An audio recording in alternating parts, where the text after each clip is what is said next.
Hello everyone, today we will draw our first enemy in our game. Soon enough we want to have enemies walking around that we will be able to kill and they drop something for our inventory. I have drawn this little sketch of our character and we will bring this character to life in Affinity Designer. This is basically a very fast Affinity Designer crash course, just showing to you how my workflow is creating programmer graphics with Affinity Designer basically. So first of all, it's always easier for me at least to draw something with pen and paper, and then usually I scan it, or in this case I just made a photo out of it with my mobile phone. And we will strictly use that as reference and just do the character one by one.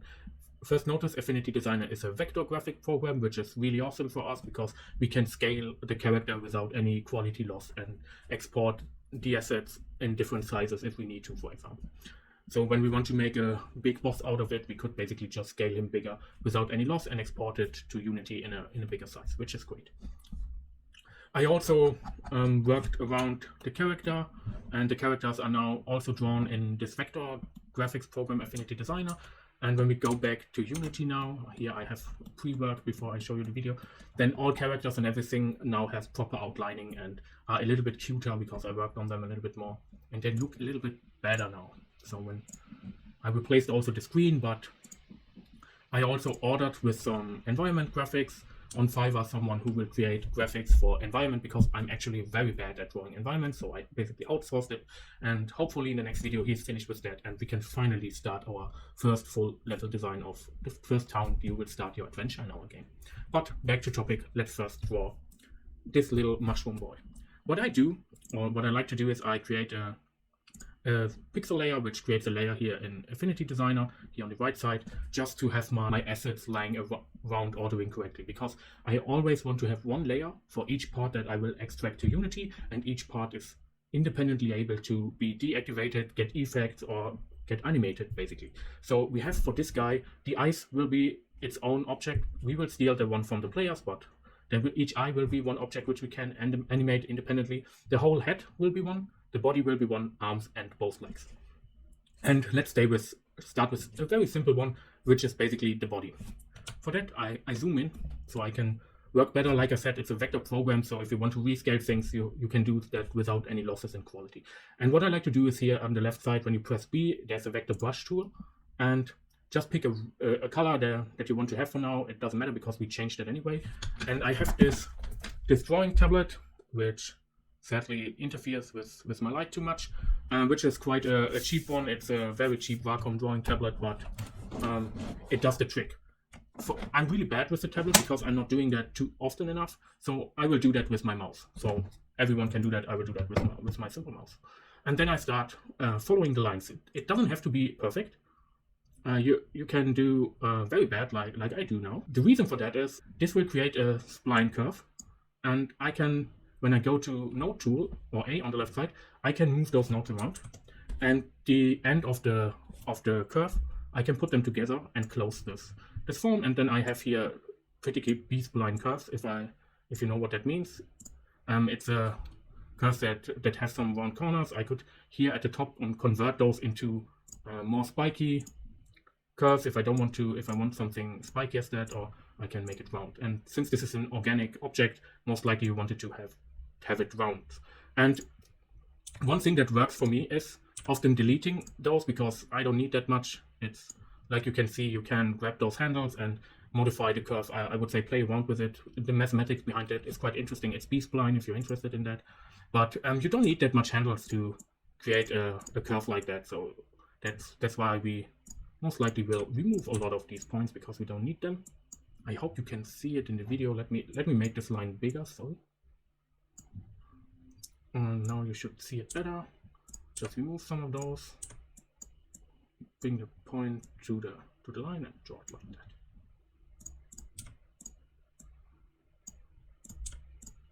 So this is not drawn because it's basically behind, but we want to do our best to draw it anyway.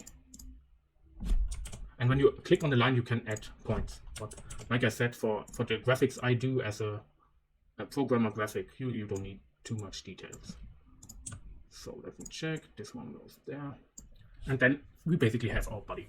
And at the top right side here, where my mouse is, there are two things. One is the outline. And when I double click on it, I can change the color of the outline. Let's make it black. One thing which is very important with outlining is that you agree on one size of the outline. There are artistic reasons to make some lines smaller or bigger, but honestly, programming is my main focus, so I'm not the one to ask for advice here, to be honest with you. Maybe we will make this a little bit rounder. So, and what I want to do now is fill this object with the skin color, basically, of our mushroom boy. I have on my other screen a color palette. I just googled, for example, color palette from Studio Ghibli or something, and some random guy from the internet made a color palette which fits that. Or you can create your own, but I'm honestly not very good with colors. The one thing I would do is bring the sketch to the top, so at the right side everything that's in top is laying on top of the other objects, and maybe make the sketch transparent 50% so I can see through the object I just created. So this is our body. We will add that to our pixel layer just to have things sorted. Sorry, not pixel layer, a normal layer. We will add that to our normal layer to have things sorted in there, and we create another one for one of the arms now. So let's draw his right hand. There you go. Like I said, I'm very bad at that, but this is no big deal because, again, we can move the handles around. Maybe this one isn't needed.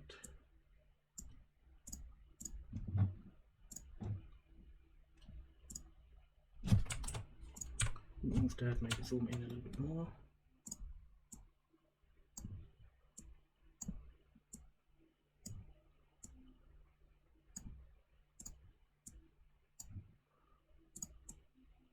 So this is good enough for me. And same procedure, maybe we want to pick the same color for this. And now when you can see it closes the part in there then, which is fine for us, which is exactly what we want. And now we have the hand, and because I'm very lazy, we will copy that with Ctrl+C, Ctrl+V. Go to object mode at the top left here to the move tool, and then you can right click and transform, flip horizontally, which flips the hand on the horizontal axis. We move it in place, and with the right handle here we can rotate it, and then we move the hand in correct place. So now he has the same size both hands. My drawing is a little bit off here, and let's move the left hand behind the body. So when we move the sketch away, then we see his body with the two hands. And maybe let's copy some eyes from our character. They are created the same way, and when you press on the layer and instead of Ctrl+V you press Ctrl+Alt+V, then they get copied inside. Let's rescale them. If you hold Control while scaling then and Shift, then it will scale properly. So let's give him those eyes, maybe like that. Go back to our sketch. Let's do the foot real fast. Like always, we draw. This is not what I wanted.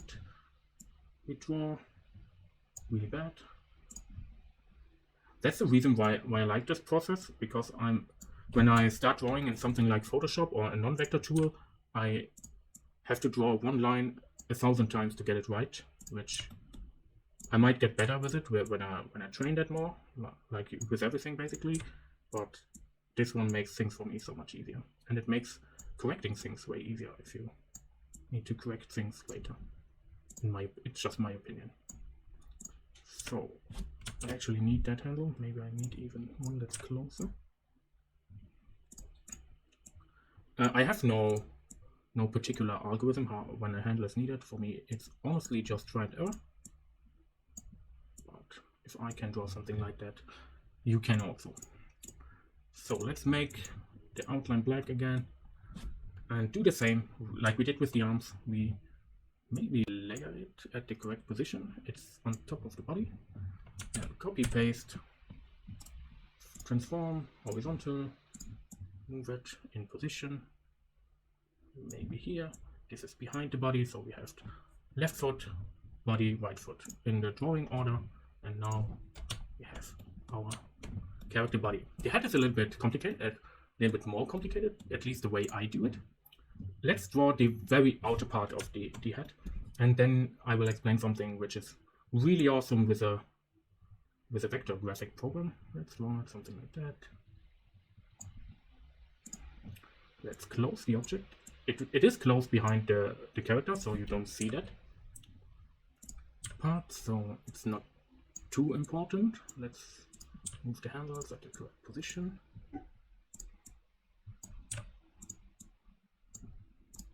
Maybe the curve is here. So it's here and it's actually looking up a bit. You can also box select with left mouse. There's a bump in my drawing. Do I want that? Yes, why not? Let's give him some character.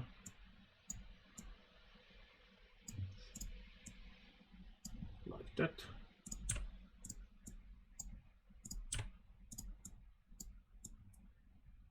Yeah, maybe let's do it that way. So I could do this for hours, correcting the line, make it perfect. But to make the video a little bit shorter and not to waste too much time, we keep it at that. So again, let's give it a color, maybe pick a red, and the outline will be black. So when we remove that, then it's actually like that, and the head is behind the body. So now the interesting part with vector graphics, what you can do is you can draw objects. Let me take the circle, for example, and let's just draw one here and make it white. Oh, sorry, white. And I can child this object to the head, and let's remove the sketch for now. And everything from the circle will be removed when it leaves the head, because it's a child of the head. So we could easily make some red dots like that. And what we do now is we draw this inner object and this middle object inside of the head. So let's do that. Let's draw again. Again, draw this line with my very good drawing skills. Let's connect it again and move the handles to follow the line properly.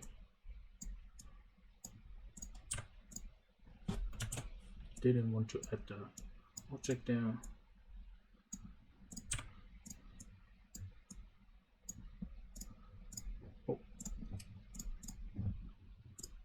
We could also make it a chart directly while we add it, and move it in place. We don't need that many handles.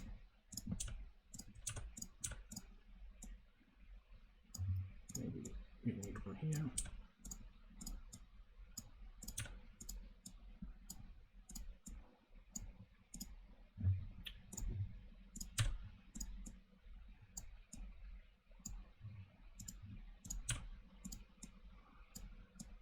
Also, there's a lot more. We can add snapping and everything, but for the purpose of this video, it's how I do the character. And because this is an inner line, let's just make it half the size. So give it a 1 instead of a 2. And maybe remove the sketch and fill it with some. Let's pick a pretty white color. And does it look like the sketch? Yeah, not really, because we want this to go there faster. Honestly, I like it. Let's keep it that way. And then this has some kind of rim or edge, which honestly, when I look at the character now, it might even look better if we keep him like that. And why not? Maybe we give him some little dots like, and then I can convert that to a curve. When I convert it to a curve, I can modify it with the handles that we have them, so we can move them around and maybe they don't look too perfect. And give this a black border. Maybe rotate it like that. Control Z, Control V. Maybe make it a little bit bigger. Give it some options. Maybe rotate it a bit. Maybe change the form. This is basically your artistic choice. And maybe like that. So we have this character. Let's child all this to the head now, and which is great, but we might want to give it some depth. And since this is a vector program, it's quite easy to do. Maybe let's take this white part and make here a shadow on the left and bottom side of it, basically like that. And again, we take our drawing tool and we draw a line, something like that. And you will see what I have drawn now. Since everything outside of our object is cutted anyway, it's not interesting. The only interesting part is when I take a more darker version of the color I just picked, which is not this one. Let's actually just pick one which is darker here for now. And we child this to this object, then you can see that we just created a shadow. Because it's child to this object, everything outside of the object is cut. It's cut out, like I explained, and we can move around how we want the shadow to be, which is maybe something more like that. Maybe like this. Yeah, that's fine for me. Let's basically make everything invisible now because it's in the way. So, and again, maybe we want to shadow this head also. What we can do, so we can child a shadow object to this one, but make it behind the white part. So let's do that. We draw again an object. We want, this is not what we want. This is so far off that we might want to remove that with Ctrl V, and then we want this, everything of this in shadow. So let's pick a color which is darker than that one. We can basically do that, yes. And like I said, we want this to be a child of this whole object because we just drawn the red part as part of the whole head. But we want to draw the white parts on top of it. This way we have everything in dark red that we want to.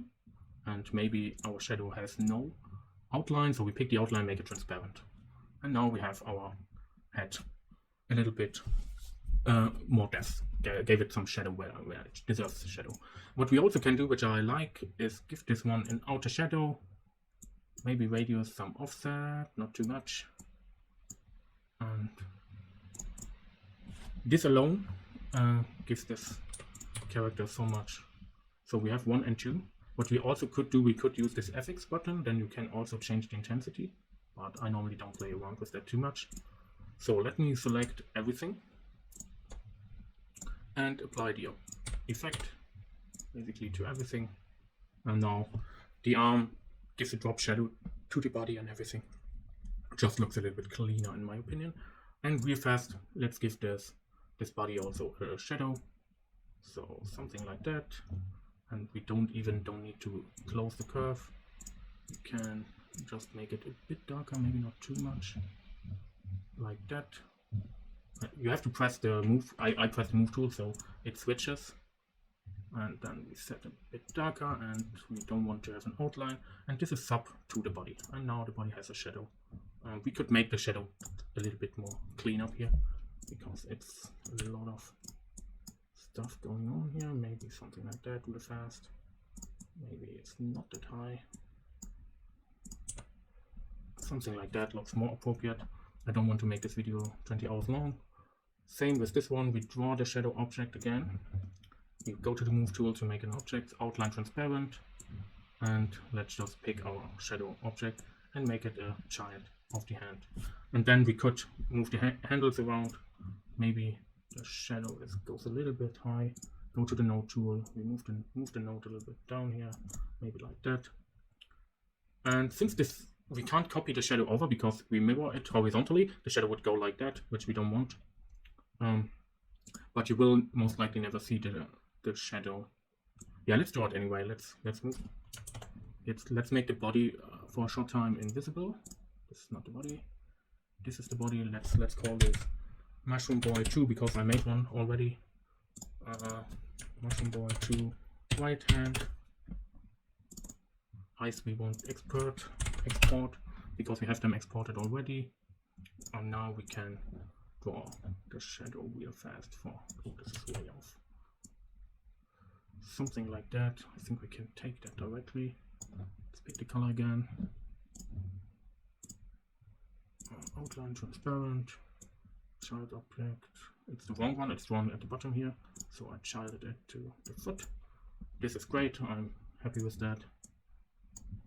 Oh, this is not good. When I draw it like that, it fills on the top side and not here at the outside. So I need to go around. And again, transparent outline, colored. and this is a child of that one.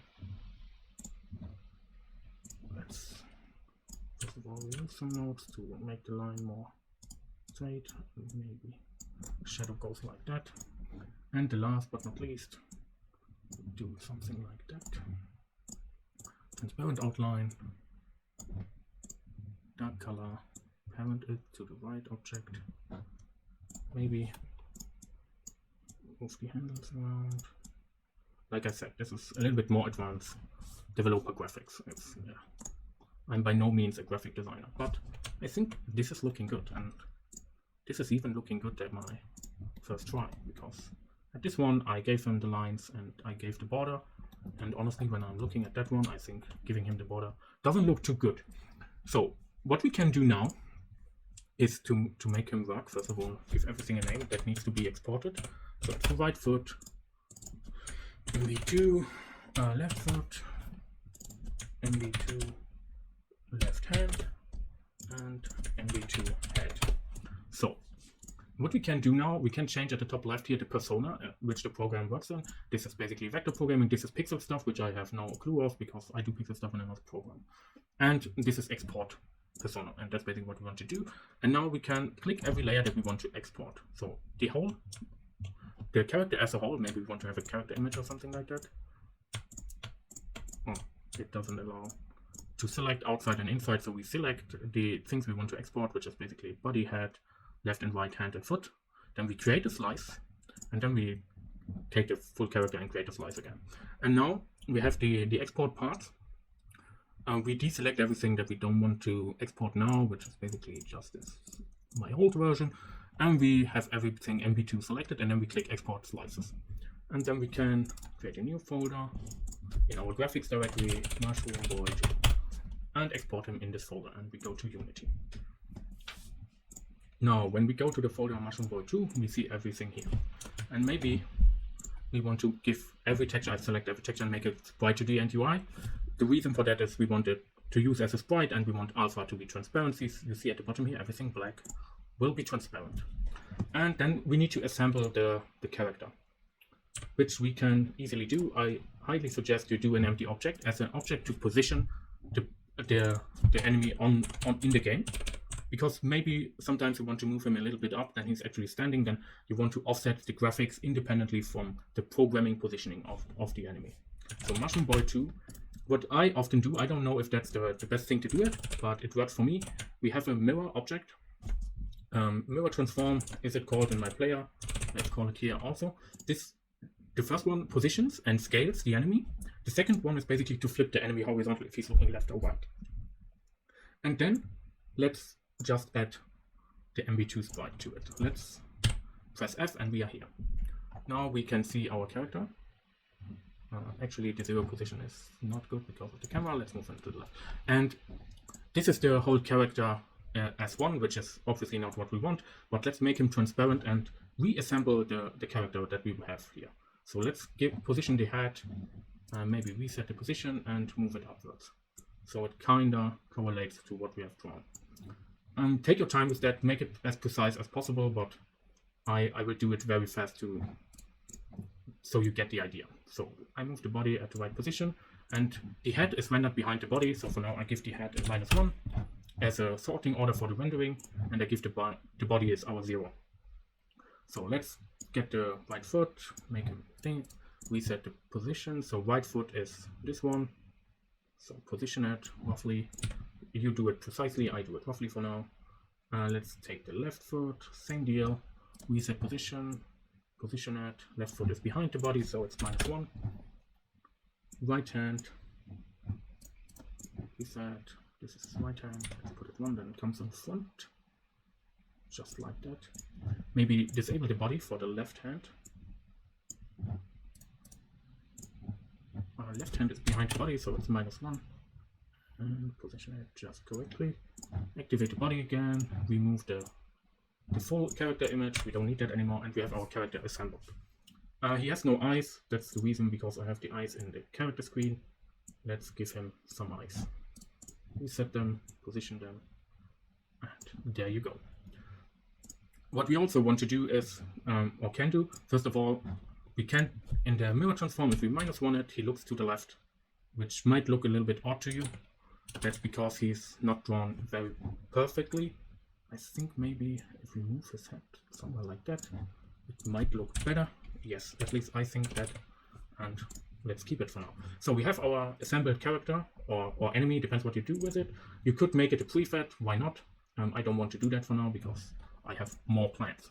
What you also can do, which I do a lot, is you can just create an animation controller for this character. Let's do that real fast. Create a folder, 2, and create an animation controller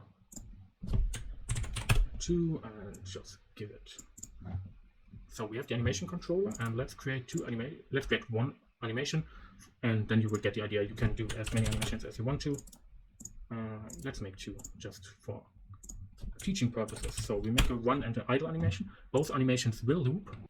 Then you can open the animator window with your animation controller selected and just draw in the animations. The first animation that you draw in will be default normally, which in our case is the idle animation, which is great.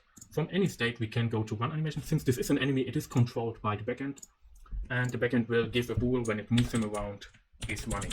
So the game knows with this bool, is it an idle animation or is it a one animation? And so we can click on the transition. I right click, make transition, draw the transition, and then we can do is running false means basically idle, and is running true means it will run. The problem with this for now is when the controller is in running animation, it will actually restart the animation all the time because it can transition to self, which is not what we want. Because we have a looping animation, it just plays it around instead of restarting the animation every time. So we definitely don't want to select that. And here at the bottom we could select how different animations blend into each other and everything, but we keep that default for now, and we have our character here.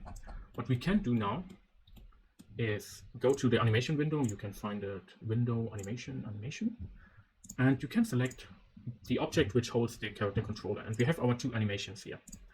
And let's say idle animation just wiggles around his head a bit.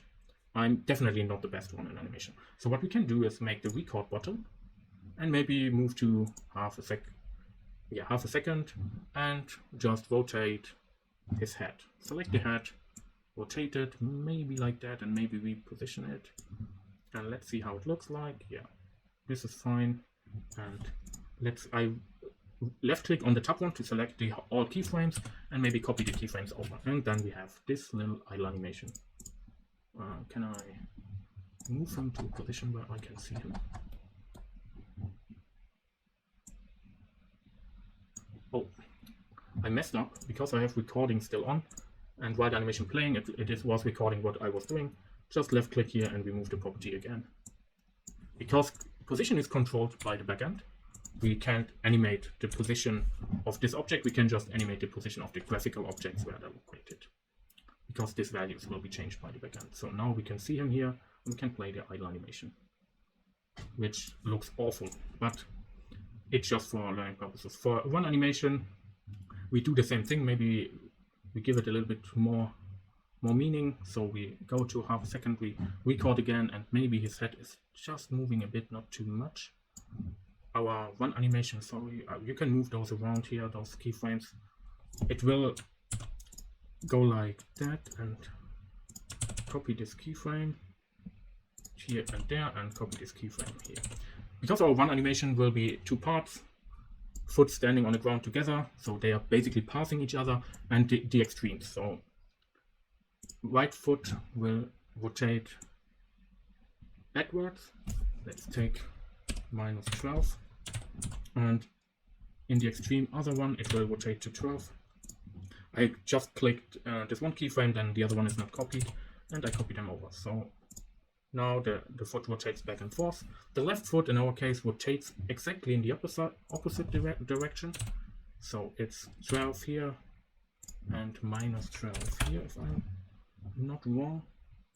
And we copy over the keyframes here. So now he will run around like that. And let's remove recording, and he will run something like that.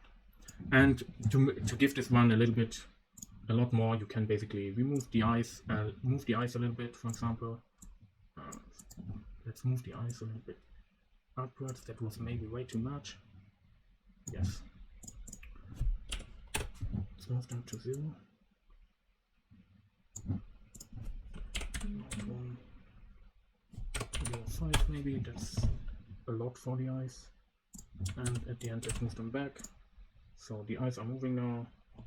The head is jiggling. The head is actually jiggling quite a lot. So the head, maybe do it like that.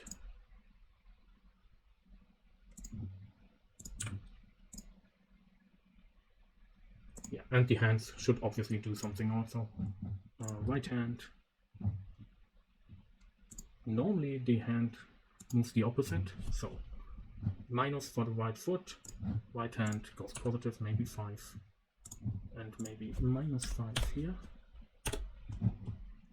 and right hand anti-positions does nothing.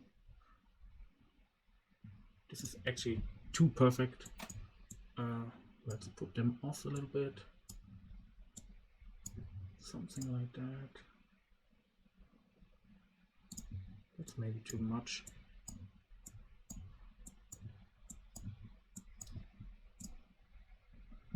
Yes, and the left hand doesn't do much, just rotate a bit and rotates back. And this is our animation. Yeah, honestly, you can invest so much in the animation. We could flip him around, then he looks awful. And the eyes are rendered not in front of the body, so it's always a good idea to check everything. And this is basically the run animation. And we can by code decide which animation he plays. If running is false, it plays our great idle animation, and if idle is true, if running is true, then it will play the running animation. And this is everything for now. We have the character in our game. We could scale him, which is normally not a good thing to do, because when you want to scale him, what you want to do is scale him in Affinity Designer and export him in a greater size. There's a lot of things you can also do better. For example, make sure that the sprites are at a exportable size. So best would be power of 2 for engine to work with the graphics. But for now, this is what we want to do now. The only thing I don't like for now is, as you can see, the player character has a way bigger outline like this character. So we need to increase the outline to match that and do a lot of cleanup work, but this is how you can make a little bit better programmer graphics for your game. Maybe I want to make him a little bit smaller, something like that, and then he will run around in our game, which I really like. So this is today a different video because we did some graphics for our game, but I hope you like it, and please subscribe and like to the channel because it's helping me a lot. I also want to take this opportunity to thank my patron Julian for supporting this channel and making a lot of this possible. Have a good weekend. Bye.